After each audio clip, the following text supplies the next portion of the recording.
Good evening, and welcome to our February Social Action meeting. And we do have an up-and-coming member. I did get an email, and I want to respond to that right now so that that person has an answer. Carrie, there is no way for you to interact with us when you're out there streaming, but when our speakers get up to speak, they will give you my phone number, and you can text any questions you have, and that'll be obviously for their program and then for the meeting. I won't give you that phone number now because all we're going to do is do the opening prayer. But when you do live stream, there isn't any way to interact. Now, if we were Zooming, we could do that. The one good thing about live streaming, which I like, is that the program is recorded and saved. So anybody that doesn't get to the meeting and maybe can't be live streaming at home tonight, they can see the meeting anytime at their leisure. So it's a trade-off. But anyways, so let's all take a minute to collect ourselves and open with this prayer regarding justice. In the name of the Father, and of the Son, and the Holy Spirit. Amen. O Lord, open my eyes that I may see the needs of others. Open my ears that I may hear their cries. Open my heart so that they need not be without succor. Let me be not afraid to defend the weak because of the anger of the strong, nor afraid to defend the poor because of the anger of the rich. Show me where love and hope and faith are needed, and use me to bring them to those places. And so open my eyes and my ears that I may this coming day be able to do some work of peace for thee. In the name of the Father, and the Son, and the Holy Spirit. Amen. Well, those of you that have an agenda see that we have a lot of things to cover. Many of those in the business meeting are really actually quite quick things. So don't let that bother you about what we have to cover, and enjoy our program. Our program is putting our pro-life votes into action, foster care, and supporting the foster care system. And I'm not sick. I don't know why I'm hoarse. Maybe it's because I haven't talked to anybody in a long time. I don't know. I live alone and I don't get out much. I don't know. But I will turn the program over to Carrie, and she will explain, and I appreciate it. There's also this. We'll try to. It's turned off.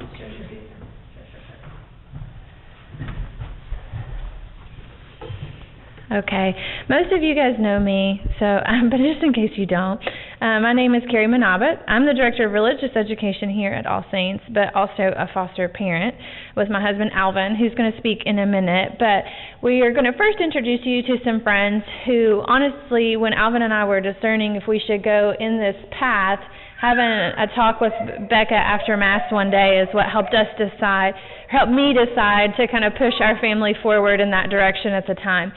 So what we're going to do tonight is we're each going to share our stories of how we became foster families and started working with this system, and then talk to you, answer questions at any time during the talk. If you're live streaming, you can text those questions to Regis. That way, any delay we have through the streaming service doesn't affect your ability to get a question in. So that phone number is 865-776-1851. So if you have it, I'll repeat it. That was kind of fast. 865-776-1851. So if you're streaming and you have a question, just text that to Regis during the presentation. If you're live, we'll do all the questions at the end. We just want them to get a chance to get their questions in. Does that make sense? Okay. So we're each going to share a little bit about ourselves and how we got to where we are, and then we're going to come to you with questions and then let you get to your business. And maybe in the future, foster care will be in your business, new business. So I'll turn it over to, this is Zach and Becca Kramer, and their new little guy that is, how old now? 6 months old. So, yeah. He is not one of their fosters. He is not, yes. We'll let them go first.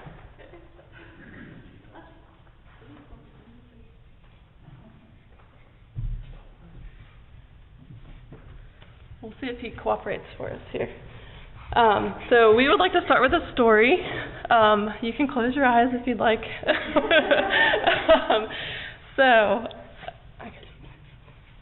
Imagine it's a Friday night.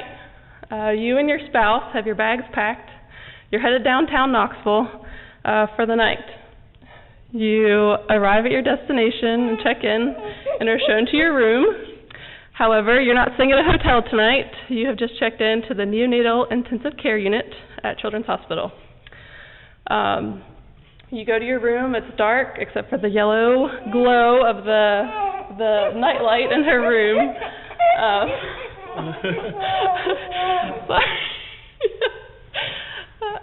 And inside your room is a little 7-pound baby swaddled up in her bassinet.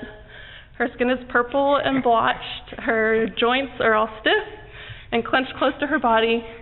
And she's there all alone. She's just finished her first month of life, which included being weaned off of morphine from the first day she was born until the day we arrived.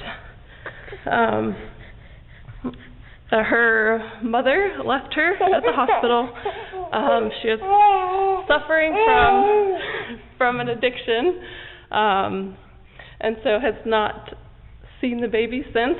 At this point, the father is still to be identified.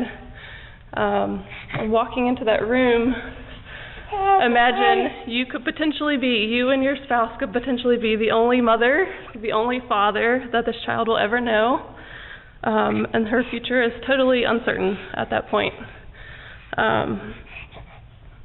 That is how we met Rosie. That is unfortunately the story of many kids in foster care, many kids in East Tennessee. Some, I guess, don't end up in foster care, but that is very, very often what happens to kids who have been exposed to substances before birth.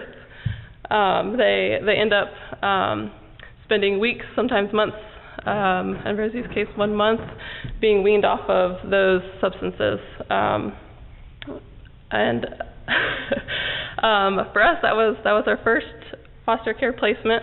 It has changed our life. And I guess now we'll talk a little bit more about how we got to that point. Because for us, it took us nearly 2 years of a tug-of-war battle with God before we were convinced that we should do foster care. I was determined to have my own children first, and then once I was finished with having my own children, then we would consider doing foster care. And God, of course, had other plans for us, and needless to say, God won that battle. So we were approved as foster parents almost 2 years ago, and we are still with Rosie with our first placement. I guess we've had her more than 1.5 years now, I guess. And so, Zach, if you want to jump in and talk more about our experience since that time. We'll hand off this guy.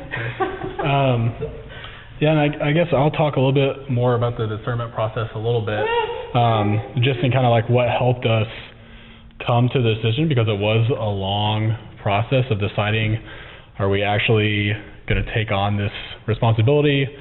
Are we called to do this? Are every single sign we see on the roadside that says we need foster parents actually talking to us, or are they just signs on the side of the road? But I'd say the biggest difference that helped us throughout that process was honestly people in our lives, people who had done adoption, or I guess at first we didn't really know anyone who did foster care, but we knew people who did a lot of adoption and people who were involved, and kind of I would say the turning point, I guess, for when we actually decided, like, okay, we kind of have to do this now, or at least find out more about it, was when a friend of mine said, oh, you're thinking about foster care? Well, my church offers PATH classes, which is the state's class that you have to go through to become a foster parent. They said, my church offers PATH classes, we'll feed you, and we have childcare for our older son who's 5 now. So when I came and told Becca that, it was kind of like, well, we don't have any excuse now. In a sense, it's kind of like a date night. We can leave and get out of the house.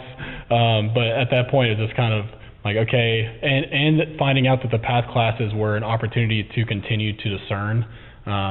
It wasn't like you signed up and then you immediately said you were going to take a child. So that was a huge benefit for us, plus just the added benefit of a friend who was very supportive in answering questions. And then as we became involved taking those classes, again, meeting more people who, there were other couples there who volunteered to meet with us and to essentially, go out for lunch with us and just tell us about their experiences. There was zero pressure or anything like that, but just to hear from other people. And as we went through the classes and had more and more support from people like that, that's what made it easier and easier to discern what we were supposed to do. And then I'd say, continuing that support, even when we finally did make the decision, we made it through classes, we got the actual phone call for Rosie and answered that physical phone call. Once it actually happened, again, the support from people around us, people who brought us food, people who prayed for us, people who just always reached out to ask us what we needed, that made it so much easier just to do. So I don't know if you want to say anything else about that, but just what? But I think, speaking with the Social Action Committee, that's where we kind of, because we saw how much this church does, and since then we've learned even more about the programs this church in town does. So they actually have an entire team where if you're a part of the church and you go through foster care, they have other people who will help you, that sign up to maybe bring you food even later on. So when you do get a placement, or somebody said that they'll even volunteer to come clean your house for you or to come babysit, things like that, just to support you in what you're doing. And I think for us, one of the biggest things that we kind of want to make happen with foster care is just to make it a normal thing. It seems like it's so far kind of something you hear about sometimes, and every now and then you hear somebody does foster care and you're like, what, really? People actually do that?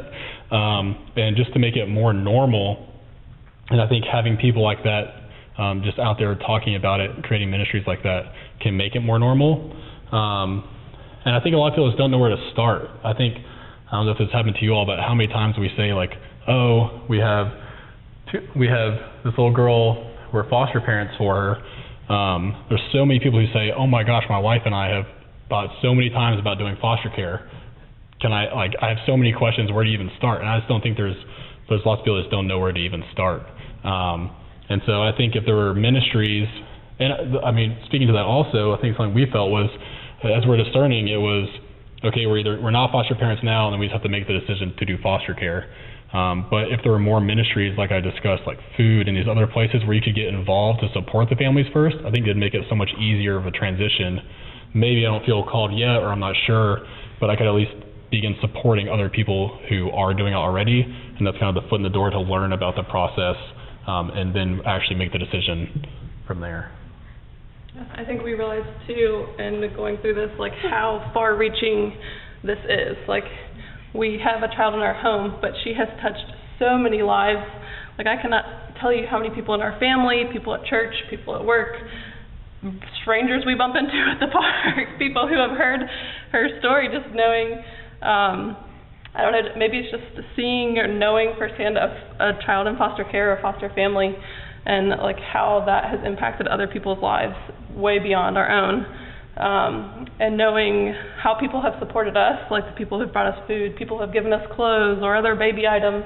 Like, people are so ready and eager to help. This ministry is so much more than just, you know, having a baby in your home. There are so many ways, for people to be involved. And I think that's something, for us going into it, we had no idea. Like, you know, we felt called to do this, but we didn't even know. Like, we could have been involved a lot earlier, doing little things for other foster families, but I feel like there was so little known about it, and it was such like an odd thing for people to talk about, to even know anything about. So it's been really eye-opening, I think, for us in that aspect too. I don't know. Are we supposed to say something else? Okay.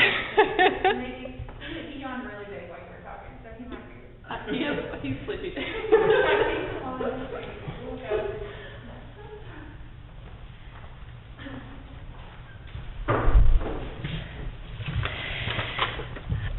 So for Alvin and I, actually, we similarly, we got married 5 years ago, and we bought our house right before we got married, and we had bought this big 5-bedroom house that we planned to fill up with children because we're good Catholics, right?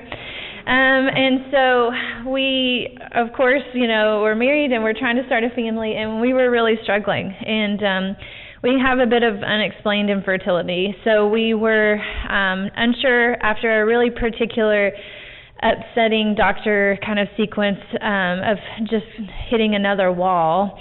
I kind of threw my hands up and said, you know, maybe we just need to pursue other things or look at other things.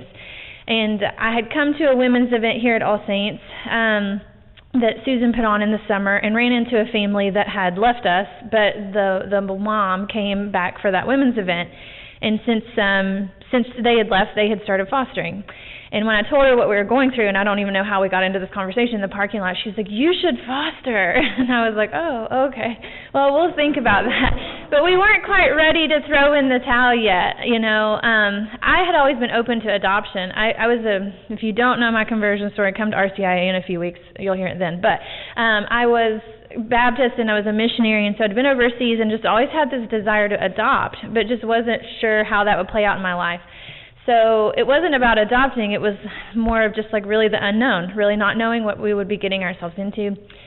So I kind of filed that away, and we went on, and when we had this other time, these guys had given a talk for a group of young families called the Fulton Sheen Society about foster care, and we didn't get to go, but I got the announcement on Facebook, and so I found Becca at church a little while later and asked her, like, we can't come to the talk, but I want to ask you about this, and they had Rosie with them. My mom, you guys wouldn't know this because she doesn't live here, but my mom's name is Rosie. So when I met their little girl and her little name was Rosie, I was like, oh, this is so precious. And then a few weeks later, I went to Barnes & Noble or somewhere, and there was one of those infamous "Can you become a foster parent" signs in the yard signs, and they really are all over town. You'll start to see them now. And so I came home, and I talked to Alvin that I really just thought we should check it out. And I hesitate to tell people at church this because then they're going to come to me and say, "Carrie, I have an idea." But I am the kind of person that really, once an idea takes hold, I don't deliberate on it very much. I'm more of an action person. And so I said, I think we should foster. And so we immediately looked for the next series of classes, past classes that were being offered. And they happened to start on our anniversary that year. And so, what was that, 2019? Mm-hmm. Yeah. And so we just enrolled in the next class that was starting with really kind of just like wide-eyed, not knowing exactly where it was going to take us. Because we weren't sure still if we wanted to do it. We were kind of like jumping in without knowing if we were going to be able to commit at the end. We didn't know what kind of children would, come our way and what we felt capable of providing for, or a lot of things, but we just felt like we were at least supposed to investigate. And so that's where we started. So you can receive your training through a lot of places. DCS requires this training called PATH, and if you're ever looking for it, you can find it on their website, dcs.gov. And foster parenting is one of the side tabs, and it'll tell you how to get training, and that's where I found the classes. The PATH changed last year. PATH did change since we all got trained. Yeah. They came up with a new PATH, but it's the same series of events. You have to find the classes through DCS and sign up for them. It's not called PATH anymore. It's not called PATH anymore. But, yeah. Tennessee Key. That is. But just go through the DCS website. If you go through the Department of Child Services, just in case anyone's wondering. Yes. So we signed up for class, and one of the very first things they said about 1 million times in the first class was that if you're there to fill the holes in your family, foster care is not for you, because honestly the goal of the system is for these children to be reunified with their family, for the parents to get the care they need to become productive parents, healthy parents, and for that child to go home. Because, I would say a lot of you guys have had children, and so you would have you kind of have an understanding that a child would be best maybe placed with their birth family if they can be there happy, healthy, successful. So we kind of looked at each other like, well, this maybe isn't like how we're going to start our family, but should we still do it? And we really there was no good reason for us not to do it, even though it may not end up resulting in us adopting children. So we decided to go ahead, and we were in totally different places about what kind of child we could take. Because I used to be a teacher. I used to be a special education teacher. So you really can't throw a kid at me that I'm very afraid of.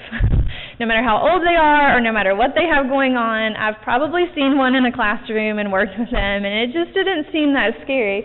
But Alvin had not that same breadth of experience, and so when it came time to decide, like, what kind of children do you want to be approved for? Because your household can be approved to take in children from 0 to 10, from 11 to 18, and even inside of that, there's subcategories like pregnant mothers. Are their own kind of category. Are you willing to take a teen who's pregnant? And so at some point you might have the mom and the kid as your foster kids, because she might not be able to take custody of her own child right away. It might be, dependency issues or any other kinds of things. So I would say a turning point for us in that part of the journey, if you come across anybody that was interested, was that at some point they do a panel. At any time you want to jump in, just stop me. But they do a panel where they bring in foster parents, former foster care kids who have been in the system and either aged out or been adopted out, some workers. Once you do decide and commit and go through training and get approved, you have a bevy of support individuals who are in your life for good. So you have your own foster care support worker, and then your child that you take in is going to have their own caseworker. And there's an advocate for foster parents for like the whole East Tennessee area. So you meet some of these folks that are going to be on your team later, and they can help you out. And so the panel was just great stories. And I think it was a turning point really about taking older children, because Alvin and I both, once we heard their stories, were like, well, we could probably take older kids too. And so I agree with what Zach said, that some of it is just exposure and experience. You really don't know what you're capable of doing or what people might be capable of doing until you get in there and get the exposure and hear from people and learn about it. Your life is going to have a lot of meetings. We have somebody, at least on Zoom right now, meeting with us, several times a month. I have, I think, 3 a month right now, 2 with our child's worker and 1 with our worker every month. But honestly, it's really low maintenance. I mean, you can. Well, I mean, part of it's the usual, like, the state wants to know, like, your background's clear and all that stuff, and I guess it depends on the age range that you are looking to foster. So if it's 0 to, let's say, 10, then you might have to have like your child safety locks and all that stuff, which, again, if you are having your own, then you would already be expecting to be doing that. But I guess it's another layer of complexity that like people don't like oh, I don't want people coming into my house checking locks and all that stuff. But again, these are not your children. They're like thrust into the care of the system, and so the system would want to make sure that the child entrusted to you is not in a not safe environment. And also, again, we don't judge what their parents, but also their parents know that like they're in a safe place, and so. Or that what they came out of in their old home, their parents' home, is not what they're going to experience in your home. And so another layer of the process is not just the classes, but DCS will provide for you a home study. So a social worker, a licensed social worker, will come into your home, and they will interview you, your whole family. And at the time, we had a renter, and so he had to get interviewed and background checked right along with us because he rented our basement. So he was part of our family until he moved out, as far as DCS was concerned. So they do a case study on you, and that can actually be used for adoption. So all families in Tennessee that go through the foster care system are approved to foster to adopt. So if the opportunity, we have a current foster, some of you guys have seen him around church, but if we get the chance, we're already approved to adopt him, you know, just on the home study they did and things like that.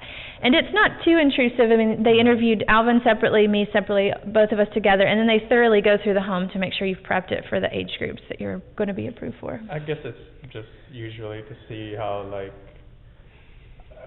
what you'll be in the system for, what kind of kids you'll be getting based on your experience, and like just making sure that, again, you're not filling a hole that fostering is not intended for. Yeah, that you're emotionally prepared for it. Because one of the things they told us in training a lot, and I honestly had to get out our training book and check this when we took our first placement, was that, you know, not to take things personal. Because this child's been thrust into a strange circumstance, and they don't really know what to do themselves sometimes. When we finally got our first placement call, our social worker took a long time to finish our case study, so our process drug out, and I began to doubt, should we do this, should we not? And then Alvin's dad got sick in the Philippines, and the pandemic had started, and so we didn't know, would we have to travel to the Philippines in the middle of a pandemic and then quarantine like 2 weeks on both sides of it, and all these things. And so we were delayed a few weeks, but when we finally were just discussing it, and we're like, we could keep delaying this, or we can tell placement to give us a call and just see what happens. Because there's never going to be a perfect time. Just like there's never a perfect time to give birth to children, there's never a perfect time to take in your first foster child. I mean, it's never going to be a perfect situation. And so they called us, and we said yes. And then they said, oh, this other family responded at the same time, and they don't need child care, so we're going to send him to their house instead. And I was like, okay. So the next morning they called and said, it didn't work out. Can you still take him? And that's really what a lot of it is on the inside, the other end, is, you know, taking calls from placement and seeing, can you fit these children in your home still? One of the couples that went through our training with us, we've had one child in our home since May. That's it, just one. And this couple that we went through training with has had 53 children through their home in that same amount of time. Because they mostly take temporary placements, kids that are going to go to a permanent placement, maybe with a family member or something else, but they need somewhere for them for a week, 2 weeks, 3 days, one night, sometimes just one night, so that they don't sleep in the DCS office. Because if a family doesn't take them even temperamentally, they sleep on a couch at DCS with the caseworker for the night.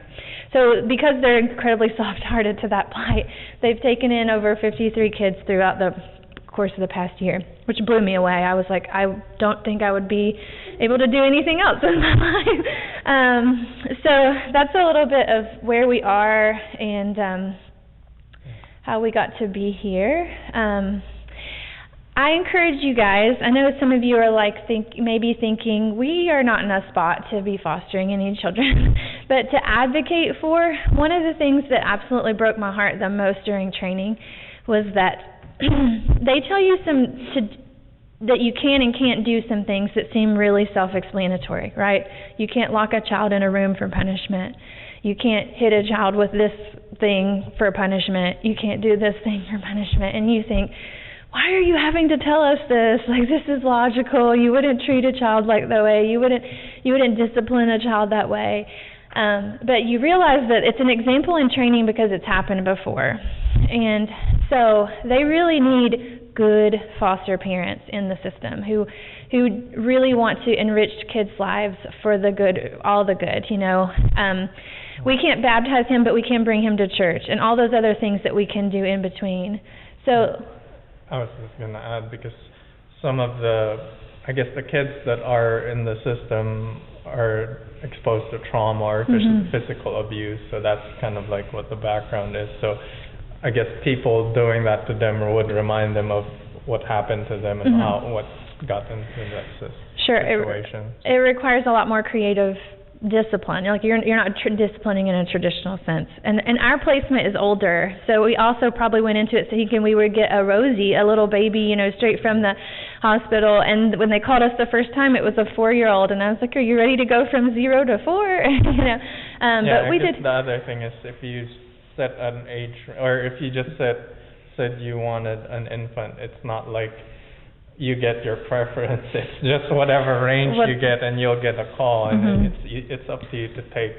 If you get the text, is to reply and say, yeah, we'll take it. They just give you like, hey, can you take a X-year-old boy or girl, or a sibling group or things like that, because they also try to keep siblings together.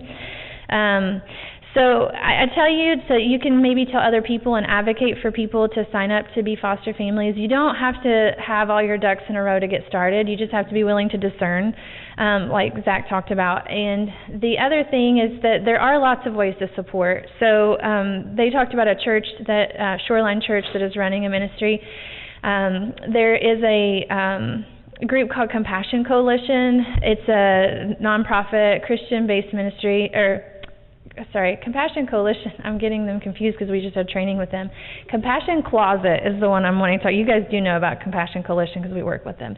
Compassion Closet is sort of like our pregnancy help centers that are run through Catholic Charities, but they're specifically for foster families. So they have items for families from birth to 18 that because you might get a call in the morning, but you might also get a call at 10 p.m. because a child has just been taken from a home and needs somewhere to go that very night. And so you might not have everything you need. Alvin's, we had to, of course, have a crib and things like that, but when I was like ready to fully outfit a house for kids 0 to 10, he was like, calm down, you have no idea what our first placement is going to be. And so I had to like step back and realize that we would at least have enough time for me to make sure we had like X, Y, Z that they needed. And so I think the other thing is like the good thing that Carrie works here at church and everybody knows her, and then when she told her, I guess somebody that she knows, that we got placement, and she shared what age it was, we got like a slew of like loads and support from, but again, like Zach was saying, that people know her, but what about the other people that doesn't? So we need to like have that community at least to support those people. Yeah, we really could have not ever bought him clothes. I mean, the only reason I bought him clothes is because I saw something I wanted to, but some family actually cried when I was opening the bags and putting them into the wash to wash them when we received them, because the things that we can give away a lot of times that he has never had anything like will really break your heart sometimes, you know. I mean, he was receiving like a Columbia fleece coat for the winter, and we took him in May from somebody, and I mean, he came to us with 3 sets of clothing, none of which matched, all of which were different sizes. So he had clothes ranging from 2T to extra small, and he was 4. And so, I mean, what we had was a pillowcase full of weird, to be honest. It was just like all this jumbled up stuff. But these people had swooped in, and within like a day, you know, he has a full wardrobe for all seasons. He even had special holiday shirts, like there was a Halloween shirt and a 4th of July shirt. And so we don't realize sometimes how much we can give, you know, away to someone. So I know a lot of times we do like, you know, Giving Tree and these other sorts of giving drives. Gently used items have a place too, with maybe some of these families who are taking in lots of kids maybe frequently and things like that. So there's lots of ways to get involved and support and advocate. I would also encourage advocating, because we don't have a voice as Catholics in this particular part of social services in East Tennessee. And we could. There are things that keep us out of it. I think, political and religious differences that come together. So, you can also use your voice to advocate that we enter the picture. Pope John Paul II, he wrote a letter. Letter was written to women in the 90s. But in his letter to women, he talked about how the voice needed to be present in all of the marketplace. And so he was telling women that, yes, your vocation may be a wife and a motherhood, and you may also be called to a vocation outside your home, because women's voices need to be heard everywhere. Women, their femininity brings a part of God to the world, and they needed to be heard. And so I encourage you that as Catholics, that is something we need to do as well. We need to take our voice into all the sectors, because it's really hard to have an impact on a sector if we're not willing to enter in and work in it. And I understand the reasons perhaps why politically groups have stayed out of it, to not have to deal with discrimination law and things like that.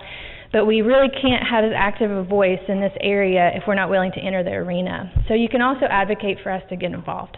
So with that, we'll take some questions. If you have any on your phone, or if you guys have any questions. I guess the last thing also would be all the training is free. You won't spend anything. Just your time and discerning it. So there's nothing to pay. They need you. The background checks are free. The home study is free. The training is free. They need you to come and do this. So step in. Yeah. No text message questions. So does anybody else have a question you'd like to ask to any of us? Yes.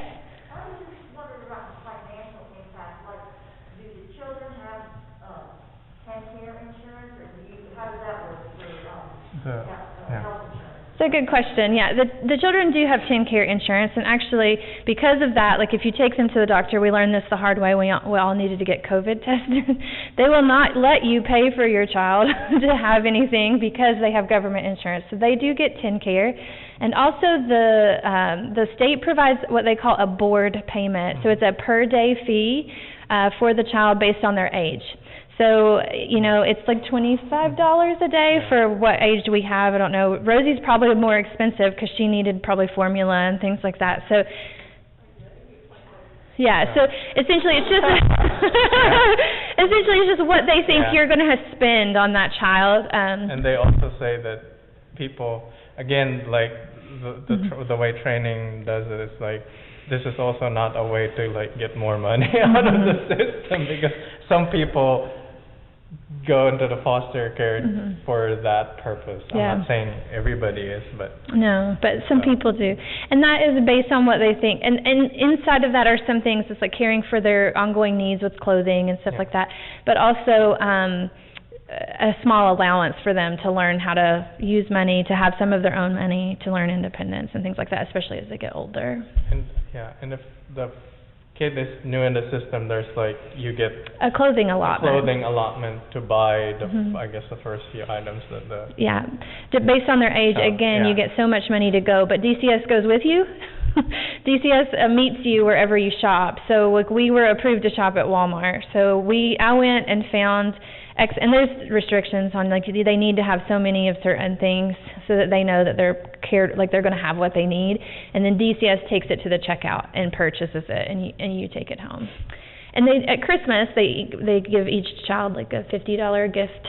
So you pick out what you'd want your child to receive, and DCS goes and shops for you, and you pick it up. And some churches are super generous, so from time to time, they'll call and say, hey, there's Aubrey's gift card for each family, come get it, and that's just people providing that so that the foster families can have them. So. What about things like special kind of medical or mental health? Is that all covered? Yeah. Absolutely, yeah. It covers any kind of doctor's appointment they have, but for example, our foster son is 4, and so he is very cognizant of being taken out of his home. So he is able to receive therapy. COVID has slowed his ability to partake of therapy, but he is finally getting started this month. But that's almost a year delay from when he entered the system. That's not normal, but that's because of the pandemic. So he's going to get play therapy for his age, but if they're older, they get therapy through. There's agencies that work with DCS, so Helen Ross McNabb does a lot with kids for therapy, for trauma, drug addiction, if they came in with a drug addiction and things like that. So. If you want to do something additional, could you, or is the government stop doing things like that? it's more you're out of pocket, but then there's also like, if you want some other extra medical, you have to have so there's in the system, you have a social worker and the kid has a social worker. You will have to have the kid's social worker approve it, because he or she is not your kid. So the government will have to say, yeah, you can do that. And so in some circumstances, it's kind of hard to wrestle, because like, you want this for the good of the kid, but then the government is, again, doing what they think is best. And so that's the other kind of rub, where people don't want control on what they want to do. And so that's the other thing that you have to go with. That's why you have the training and stuff, to see. The government will try to do what's best for the child. So if it's within reason, they would. And like, for example, we were at the ER within a week of having him, and so he needed stitches. And so I took care of him the whole time until it was time to approve him getting put under for stitches, because they were on his face and he was freaking out every time they got near him. And so they had to essentially put him to sleep to do the stitches. He got bit by a dog. So it was just, one of those things. So they all of a sudden realized right before they went to start stitching him up, oh, she can't sign this. And so they had to call a DCS and get the nurse on call to like approve his stitches. And then, so I mean, there's always going to be another layer to working with it. I have not felt at any point like it was an undue burden, especially, I mean, in perspective, I had to take our foster son to get drug tested. I had to take him to get DNA tested. So if you think about where he's coming from and what I'm having to do to take care of him, it really doesn't balance the scale at all, based on what his life has been like thus far and the little things that they're asking me to do. Sorry. Yeah. I have a question. Oh. If both parents are full-time working outside the home, how do foster parents accommodate immediate child care needs, especially the newborn? Any experience with fostering and working that anyone can share? Any experience using intermittent FMLA for this? Okay. Do you want to share anything before I start? Because we're just like rapid fire answering questions. We do have that situation. I work here. Alvin works full time as well. So I was lucky. Father Doug was really understanding and allowed me to bring our foster son to work a little bit before we could figure out what was going on. I was also given permission. Say no to work for a church. No, I also was able to work from home for a little while. So we had a good situation because we took him in during the pandemic in regards to I was already working from home. So we just made it work. However, DCS does provide vouchers for childcare. And if you need that immediately, they'll help you get through that process quickly. When I needed it, they helped me get it. So when the office reopened and I needed to physically return to work, our child's caseworker helped me get a daycare spot at a DCS-approved place that would accept their vouchers. And we do pay $6 a week extra. The voucher didn't cover, but we get the board payment. So really, the board payment easily covers the little bit that we have to do. And again, the DCS will work with you. They won't like put the child in a daycare that's like in Lenore City where you work in downtown Knoxville. So they would find a daycare near you so that it's not an inconvenience. They also provide, I don't know, have you guys ever used respite? Yeah. Okay. We haven't either yet because our family has stepped in too and helped us, or our friends who we would have turned to, whether it was our foster child or our birth child, kind of stepped in to help too. But DCS has some people that are approved to foster, but they just want to provide what's called respite care. So that's like, say these guys wanted to go on vacation and they weren't approved, or even like, a long weekend for the anniversary, but they weren't approved to take their foster child with you. You have to get permission to travel with your child. Out of state. Yeah, out of state. So let's say that they couldn't take Rosie with them, then they could ask for respite care, and another foster family would take Rosie in for the weekend. So they really do try to work with you so that your family can, do this, but also not a burden. An undue burden, I guess. Anything else? You have a 5-year-old, and how would he respond to having a foster child in the home? How does that work? Yeah, I feel like he's done really well. I guess we've kind of got ups and downs. I feel like in general he's done really well, swooping in to take care of her and help out. I think it's also just been a really good educational experience for him to be able to talk about, like, just that some people don't have what you have, and they gotta take care of her. I think at first he had a lot of questions like, where does this baby come from? Like, here, how long has she been here? Is she going to be here for Christmas? And so I think it's been for him to like knowing, we have opened our home to this child, like she can stay with us as long as she needs a place to stay with us. For 2 months, if it's for 2 years, if it's for the rest of her life, like she can stay with us as long as she needs us. I think he has kind of been involved in the conversation of as things have progressed with this case. Like Rosie will only be with us for 2 more weeks. She's transitioning back to her biological family, and so he's been part of that conversation too, like learning, what her family does. I don't know, the situation has changed, and that she has another family that loves her and takes care of her now. It's been really good. Yeah, and honestly, there's a choice. You do get to make choices about like what you take in. So like since these guys already had, so they might be more. You might want to be more protective of your birth children and say, there's certain traumas we don't know if we're ready for yet. I don't know if that was there, but the mom I talked to at first, she said we are really choosy because she had 3 kids of her own and one that was kind of a toddler when they started, and so they were careful not to take abuse. Sexual abuse, because that can sometimes pass down, and they needed to protect their own children from that. So you do get a choice. You get a choice about kind of what you feel like you're able to handle. Yeah. Anything else? I know you guys need to get to the rest of your business. Well, we really appreciate you guys having us to come and talk about this. If you ever want to do anything within foster care, we can help connect you to the trainings that we, just like kind of what the church Becca and Zach were talking about. If we ever wanted to open up our parish to something like that. I am always open to new ministry in all things. So you can always come and say, Carrie, can we do this? And I'll be a champion for you. So in this particularly, I hope to see us be a little bit more active in whatever way we can, even if it's just using our voice for good, because, we are a pro-life group, and this is a really awesome way to give kids who have given a chance at life to have their best life and a good quality of life. So thanks for letting us come. Get on to that new business.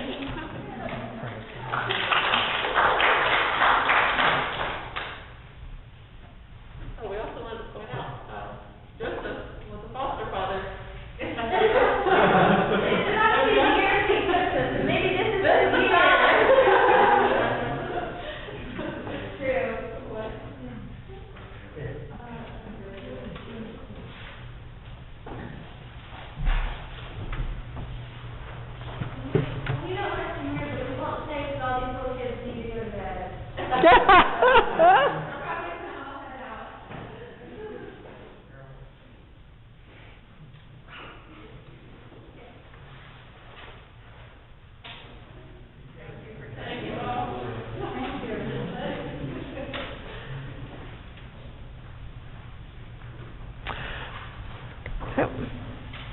Thank you, Carrie.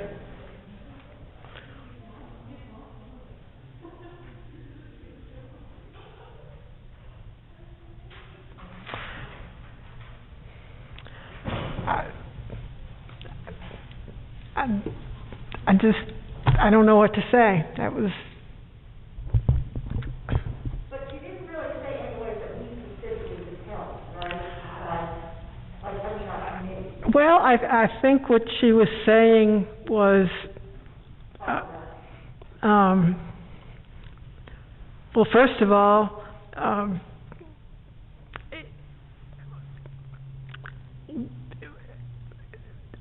wouldn't it be nice if our church would have a foster ministry that provided support to people in our parish who chose to be foster parents, like the church that they talked about, provide food, stuff, and I think she was looking at social action as being the home for that. I'm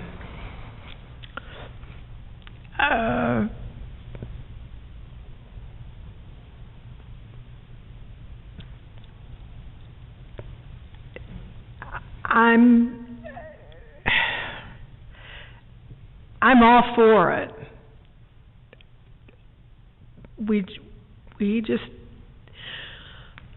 We have a little bit of a problem with membership,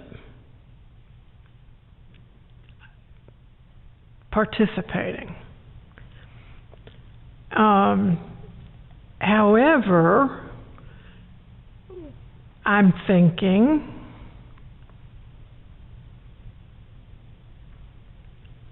we could do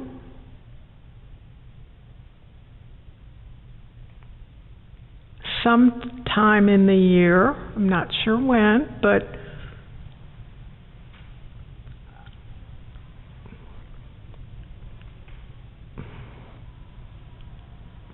May or June.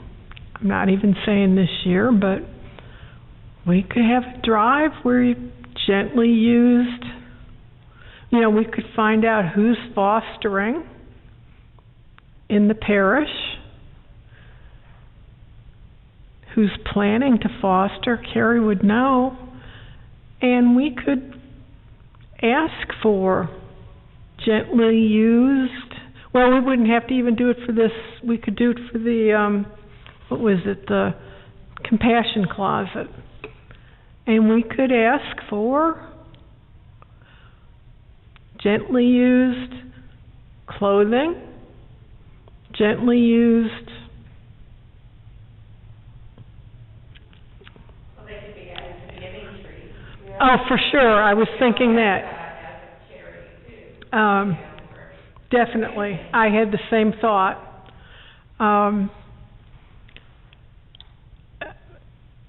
And do a draw, something like that. But I had the same idea, add to the giving tree, whether we wanted to do just the people in our parish or that are fostering, or find out how many are, but I had that thought too.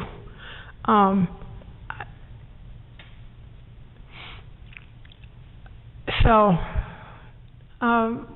let's revisit that.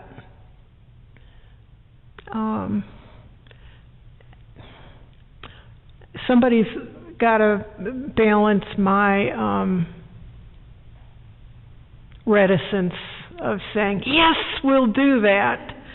I mean, Carrie's out there saying, yes, we'll do, and I'm like, I can't even get somebody to say, I'll take over Eileen's turkeys in November. By the way, that's on my agenda. Does anybody want to take over doing? I can do it. Last year was so much easier, and I don't really know why. I think people were more willing to help because of the pandemic or something. Isn't it like, I didn't have to have 17 turkeys in my house. It just worked so much better. Last year, people were a lot more willing to deliver, the turkey that they bought, so it wasn't a whole lot. So I'll do it again one more year and see if I get stressed out again. Okay, but we're going to keep advertising that you would like to be replaced. Okay, and I'm going to keep putting that, even if I don't have it as an agenda item, I'm going to keep putting it on the meeting minutes. What I'm going to do is add to the meeting minutes, like at the bottom, after the meeting minutes. I've decided I'm going to put volunteer opportunities, and I'm going to just put the section, it's not even part of the meeting minutes, but below it, the several that we've talked about, and just put them there every month, and I'll put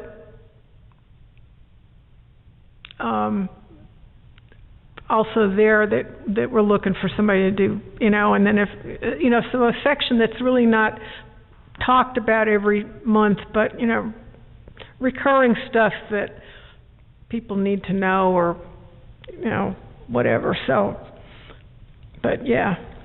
Okay, what a wonderful,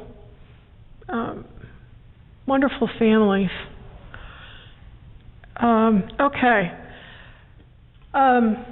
Even though there's a bunch of stuff here, it's going to go quickly.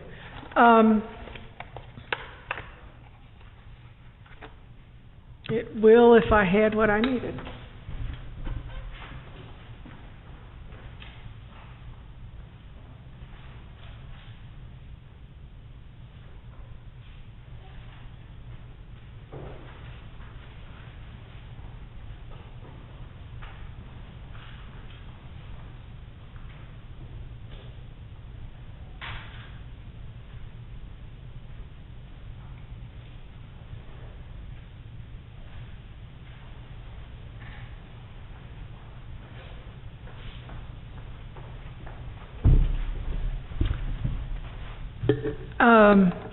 Lenten food drive. I'm going to pass this, and it's 2 sign-up things.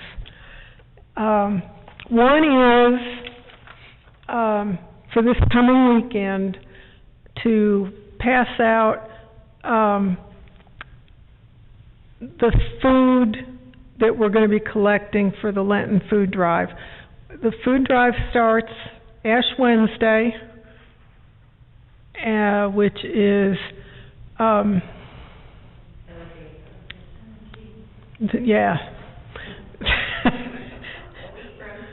week from tomorrow. Yeah. And goes through Palm Sunday, which is March 28th. And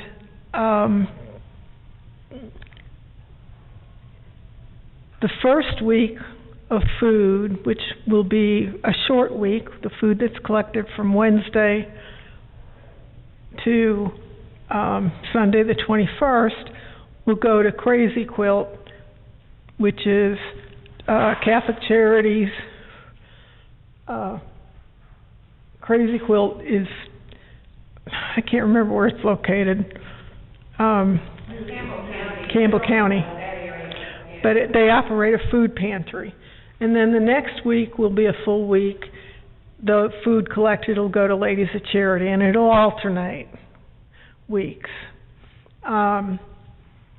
So there's a list of food, and we distribute a handout of what are the right items. There will also be an announcement in the bulletin. So I've got a handout for the masses over the weekend to pass out the list of things, food items. I figured 2 people per mass. Got myself down on Friday. The flyers are in the will be in the working sacristy, and there will be flyers in Spanish for the Spanish Mass. So that's one thing going around. The second thing will be, and this probably will be news to Nilda, but everybody else probably has experienced it.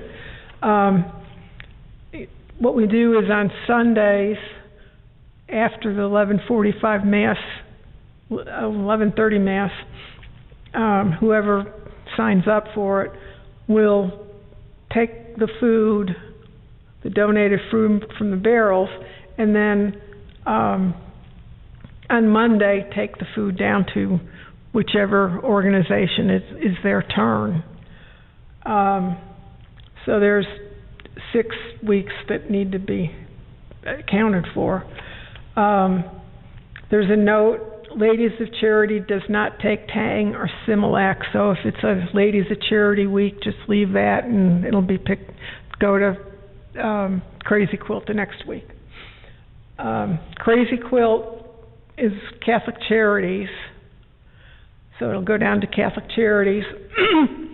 The contact there is not a new person, but a new contact. Sarah Parsons, and she's the admin for Lisa Healy. She's very busy, and she answers all the phones in the building. So I suggested, and she thought it was a good idea, that if you're the person who's going to do that delivery, that you send her an email on Sunday with the time that you're going to deliver on Monday, so that she sees that email first thing on Monday. And if she's got a problem with that, she'll call you. Leave your phone number in that email. Because if you call her, she may not get that phone message. So only call her like if, you get delayed or something. But anyway, so those two messages. I've got that here. I've never delivered to Ladies of Charity, so I don't know how that works. Who does that? You just Because they're taking in donations. you just go and they know. It's very obvious, and there is from 9:30, the only thing they can close at 4. Okay. Or at 4:30 is when the store closes, so they usually shut down the So 9:30 to intake. So, and there's people that help you.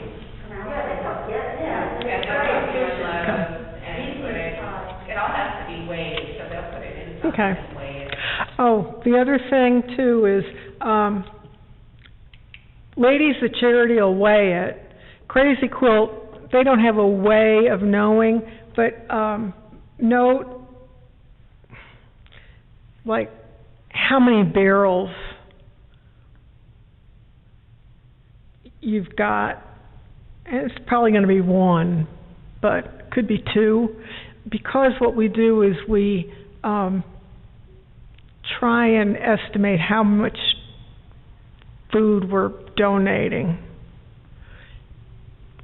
And if we know, I guess if Ladies of Charity donations should do that too, because if we know, like, Ladies of Charity has 1 barrel and it's X number of pounds when it gets weighed, then we'll know that when Crazy Quilt has X number of barrels, we can know what we're going to use that estimate for poundage. But anyways, so we can get this going around, and I did all of the Crazy Quilt weeks last year, and I don't mind doing those again if nobody signs up. It doesn't bother me, but I'll get this going around. I do the other stuff on the agenda. And you'll share Sarah's. It's on there. Oh, it's on there. Yeah, I put all that on there. I would have done that nicely on the computer, but my printer, for some reason, I printed the agendas today, and then when I went to print those 2 things, the connection to the printer, the Wi-Fi connection's not there. I don't know what happened. I need to get that resolved. Easter baskets.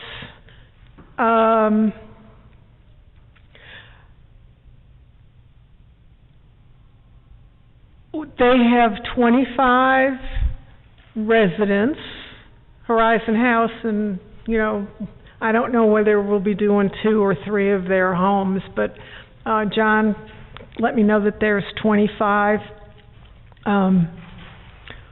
people. And again, we're in a situation where Easter falls in such a way that it's kind of like, do we have a March meeting, you know, and then that April meeting falls weird. So I think what we'll do again this year, if no one has an objection, is not have a March meeting, but have a Palm Sunday, 1 o'clock, I think we did it last year, make Easter baskets out in the pavilion, because Holy Week is the week that John does his Easter party with his residents. And not have an April meeting either. That's what we've done the last 2 years, just because the way Easter has fallen, has been early, or like the second week of April, and it's just not been conducive to having those meetings and doing Easter baskets at those of you that have been here the last 2 years, it just was weird, timing-wise. So, and it was kind of fun doing them out in the pavilion.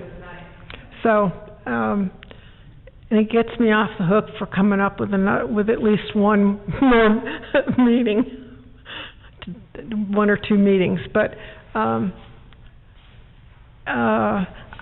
we'll also send an email to, I think, ask for volunteers, or maybe what we'll do at the end of this is ask people what they want to sign up for. I made a list of what we did last year for what we want to do to put in the baskets. Giving tree, I don't think I need anything, because you've got the stuff I want, unless there's anything you want to say. Well, it went really well. You know, it was just great to have Aaron on board, and it was, and Lynn, it felt very unstressful this year for me, but it was also, one of the things we did was we ended it a week early, and boy, I would sure recommend that for next year. It's just trying to get everything gathered together with gift cards and the cash, and getting that cash transferred and made into gift cards and get it to the families and have it to them a reasonable length of time before Christmas. Having that run end that first weekend in December made all the difference in the world. It was just a much more, it gave us time to really do it right and not feel, and we had some unusual circumstances anyway, with various people being on vacation, and so just even gathering our information so that we knew what we could do got difficult, but we had the time. Mm-hmm. Anyway, that would be my only. I did want to say, I just brought something along here, that, you know, like on our little report, I reported that that Ladies of Charity layup program, we took them 61 gift tags, you know, bags of stuff. And here's her list of what was in those 51 bags. And I added up what she's got here, and it was 502 separate items that came. She received 150 onesies, 69 sleepers, 27 receiving blankets. I mean, it was just, people, we so underestimate what's actually given because there's no time to take that kind of inventory. But I love getting this, because then this is true of the other agencies too. Did you, I know you probably have this in the report, which I haven't seen yet, but did you have an dollar estimate, which I know is a way fuzzy estimate? Yeah, I always kind of do that. Gift tag wise, and then even this is kind of an estimate, because we try to, things trickle in, and sometimes it's hard to keep track. I had down that we had gift tag items of 564. Now that includes taking our individuals and crediting them with free gifts, you know, ones who this year we combined those on tags for the first time, and it actually worked pretty well. But, we looked at 3 gifts per our individuals at, the, American Place and at Willow Springs Middle, Horizon House, and, Elizabeth's Home. So, total of 564, and I just did the same value as last year, which was $35 a gift. However, we bought 2 computers for Horizon House, so I added in the almost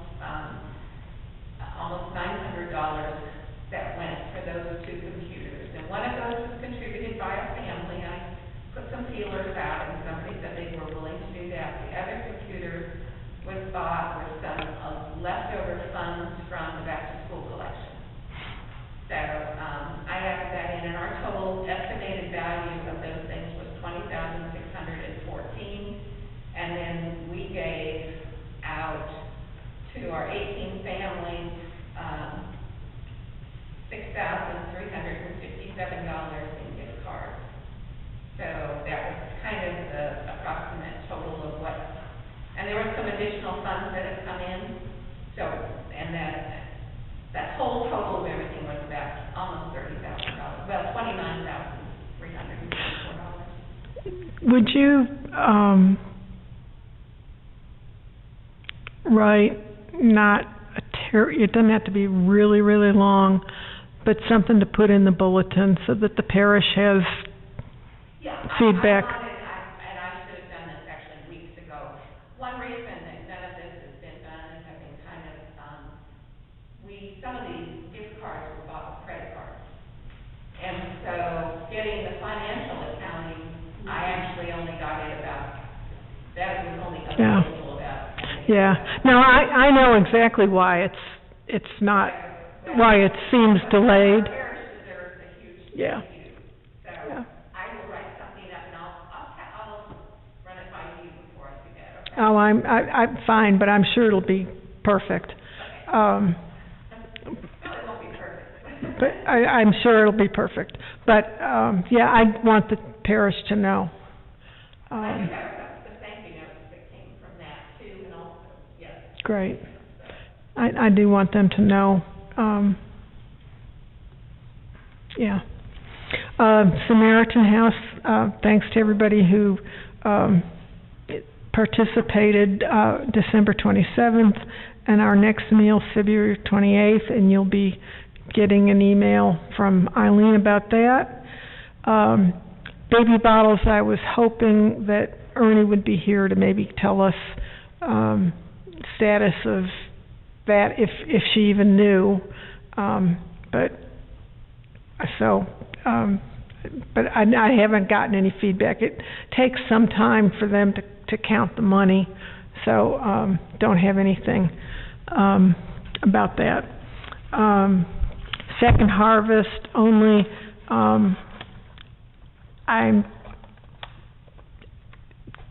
I don't know how Ginger puts together her email list, but it's big. But she did send an email list with the dates for Second Harvest, All Saints Days for volunteering at Second Harvest. If you're interested and you're not on her email list, you can see this after. I'm not going to read the dates, but I'll put them in the meeting minutes. I don't know how she puts together her email list, but I have them, and I'll put them in the meeting minutes. We have gotten some thank yous that were nice. One from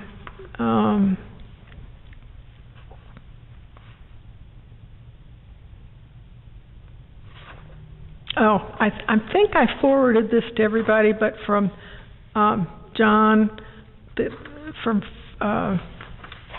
Horizon House, where he sent at Christmas time, thanking us again. He so good, and sent pictures of the Christmas trees. I think I forwarded this email to everybody. Oh, okay, then I don't need to do that. And then I've got a little card from him. Oh, he's so good. I think he sent that out even early on before we actually gave them their things for Christmas, so. Yeah, he sent another thank you or an email in November. He really likes us, really appreciates us. Ladies of Charity sent a thank you for our donation for the golf tournament. And what's really interesting is, you know, when we sent that last year, the golf tournament was postponed, and in this correspondence, it's telling me that, the correspondence was from last March, but I didn't get it until recently. It came to the church, and I got it recently as an attachment from the church. So I didn't know this until recently. But it's been postponed. It was held in September. Yeah. Never mind. It went really well. Never mind. Do you know that my brain processed this, even though it clearly says September 3rd, 2020, my brain processed this as this coming September. And I'm going, oh, yippee, because it says that it'll have our sponsorship and whatever, and I'm thinking, oh, that's great. I don't have to send them money out of this year's budget.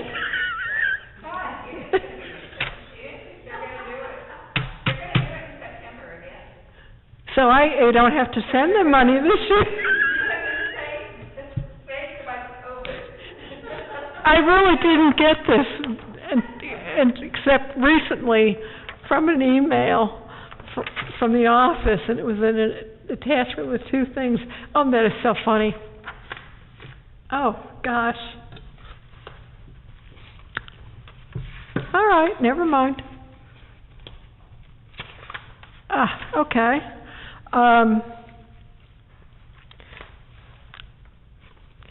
Very interesting. If you're interested in climate change, there will be, well, never mind, because it was February 11th. But if you are interested in climate change, February 11th.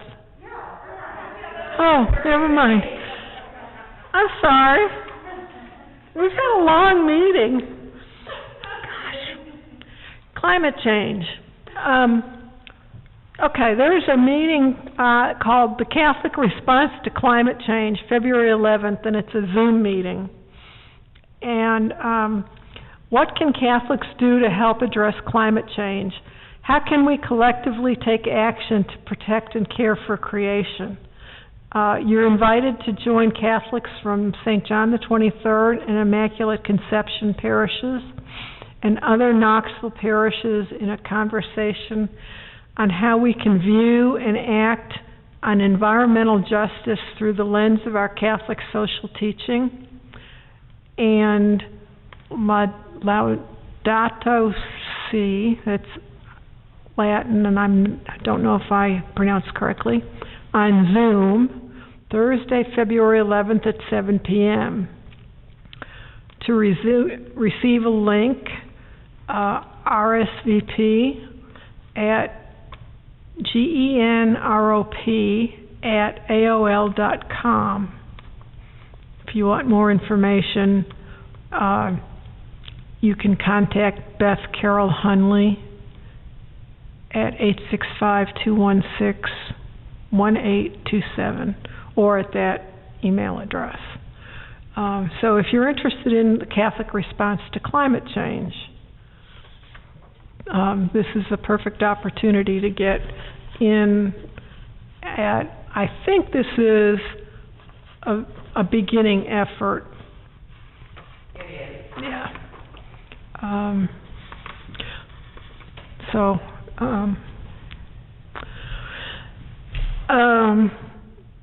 Sometime in March, it'll be some Sunday in March, the ACT group, and that's the Association for Community Transformation. Not sure if it's association, but community transformation.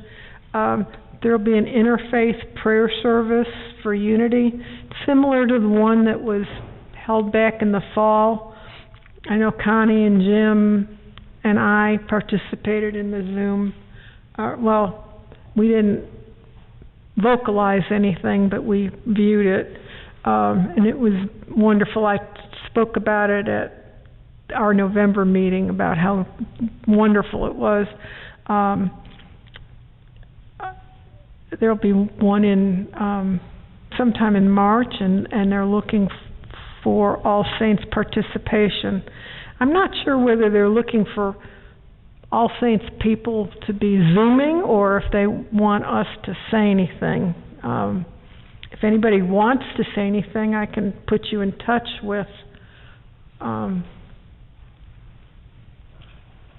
it's the same lady as the climate change, actually.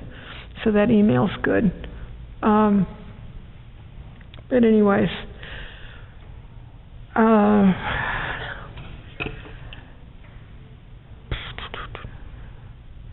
next meeting, given that we're going to do baskets, our next real meeting will be in May, and I don't know what that topic will be. That's why I didn't put anything there, because I did not know what we would be doing. So we're a little bit vague. Afterwards, we can just get in a little cluster. If you want to sign up, tell me what you want to get together for Easter baskets, and then I can send an email for other stuff. There are 25 people, so, you know, as we're getting good at this, it can be expensive if that's more than you want to spend. So don't forget that you can use our committee's money and ask for reimbursements. And I have those forms with me, and I'm happy to give you one and show you how to fill it out here and tell you what to do. And don't be shy about it, because, you know, 25 toothbrushes can be $50. You know, 25 bottles of shampoo can be $50 or $75. So don't, you know, don't feel awkward about it, you know, or you might pay for part of it and ask for reimbursement for the other part of it. You know, I don't know how much you're comfortable with donating. You know, your situation is your situation.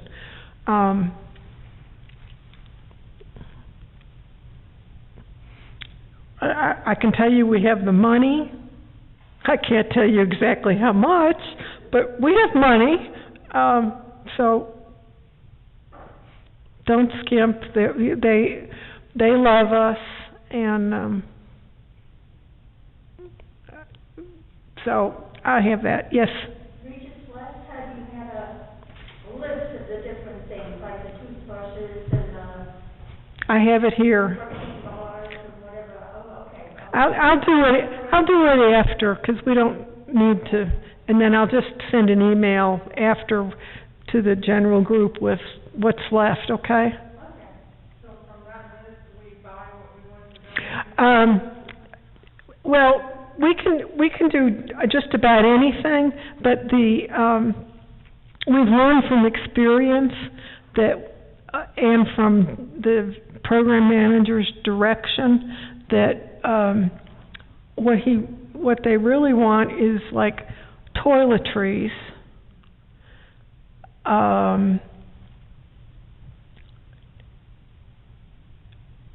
but yeah. Right. You bring 25 of whatever, so that, or you could share with somebody, like, it's worked out best if you say, I'll get 25 toothbrushes or 25 bars of soap, because that way that we make sure that it's covered. They don't want shaving supplies, and nothing that is specifically female or male. We had that the first year where we, and so we're, so the second year, it was like, no, let's not do that. And a little bit of candy, but not a lot. So last year somebody brought Easter bunnies, and then I think we had a little, like a bag, jelly beans and something else. So not a lot of candy, but we had toothbrushes, toothpaste, deodorant, shampoo, bar soap, combs, small things of Kleenex, packages of crackers, protein bars. I do a pack of playing cards, and then I take care of the Easter baskets and the grass. And usually Christine takes care of the bags, the plastic bags that they go in. And what was interesting this year is I got Easter baskets back from John, so some of them are being recycled. So these are regular size, not travel. They're not real big. They're not real big.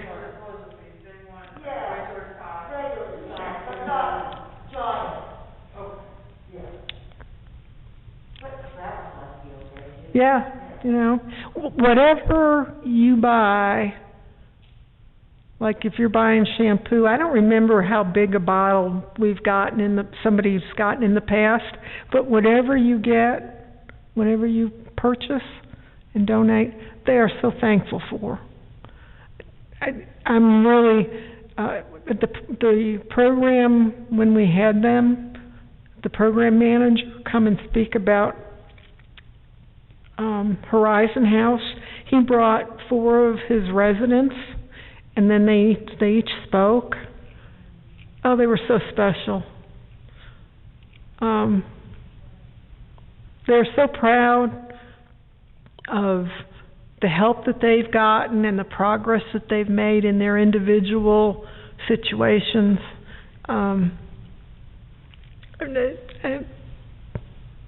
Yeah. So,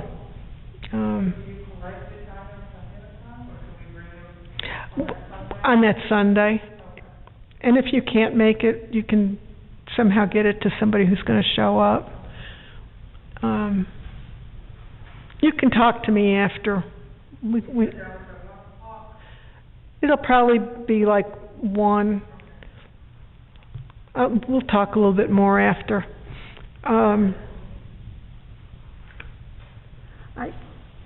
I think I've covered everything on there. Oh, one other thing about Christmas stockings. I wish Mary was here, but maybe she's watching, but she'll see it in a minute. We had, I think, 25 of them this year, and because they were for nursing home shut-ins and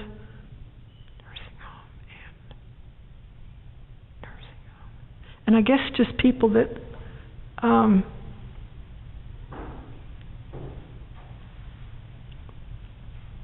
shut in at home. I can't remember. There's 2 kinds of, people that are at home because of COVID.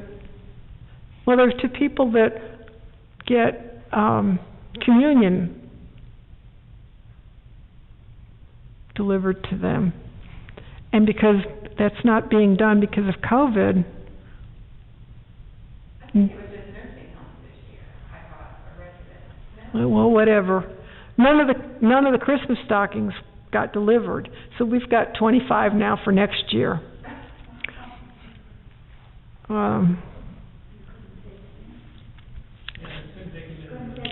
Couldn't take them, yeah. Well, you couldn't even bring them in and leave them at the front door or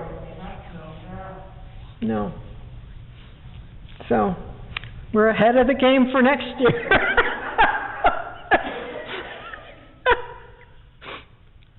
That's terrible. It's terrible to say. But anyways, any other things that anybody needs to tell me about or remind me? I don't have any information, and with Ernie not here, I don't know. I know it takes a while for that money to be counted, so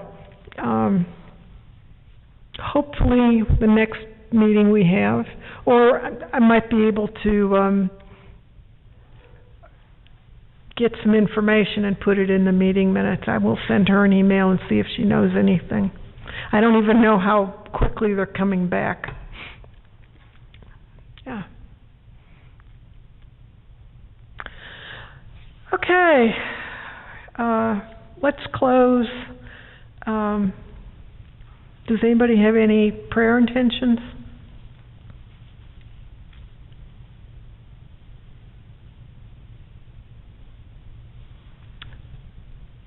What? Pray for the people in Myanmar, a country which has been taken over by the military. And my son is a teacher there, so they're packed and ready to go because they don't know what's going to happen. But the people are really, they're humble, very poor people on the most part. And it's a Burmese country, but they are very devoted to their religion, to their prayers, and they're out in the streets. I mean, I got one call through to my son, and I could barely hear him. There was so much noise and going on in the street, and they're just fighting. They don't want dictatorship anymore. It's been terrible. Just keep the country in their place. I did hear that the protest around something. Where did they say? Myanmar. What used to be Burma. Oh, pray What for is safety on for your China? son. Pray for safety for your son and his family. Yeah. So they're all good over there. We were over there. We went over to visit in December for 3-4 weeks, and very peaceful people. So for the military to be just taking them over, they don't know how to fight. They don't want to fight. It's not in their belief. Well, they're Buddhists, if I recall correctly. Yeah. I used to work with a man who was from Myanmar. Mm-hmm. He was educated by Jesuits, but Buddhist. So we'll pray for the people of Myanmar and for Marie's son who teaches there. I'd like to pray for people who foster children, people who adopt children, and the parents of those children who either willingly, because they know it's for their children's best interest, or unwillingly, for whatever reason, have to give their children up.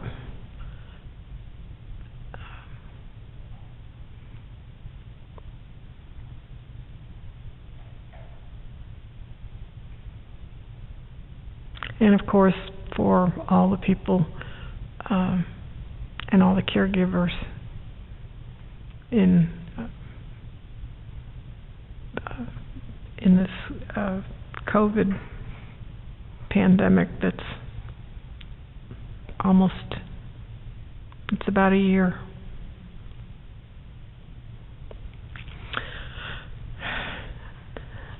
Prayer for the sick. Father of goodness and love, hear our prayers for the sick members of our community and for all who are in need. Amid mental and physical suffering, may they find consolation in your healing presence. Show your mercy as you close wounds, cure illness, make broken bodies whole, and free downcast spirits. May these special people find lasting health and deliverance, and so join us in thanking you for all your gifts. We ask this through the Lord who healed those who believed. Amen. Glory be to the Father, and to the Son, and to the Holy Spirit, as it was in the beginning, is now, and ever shall be, world without end. Amen.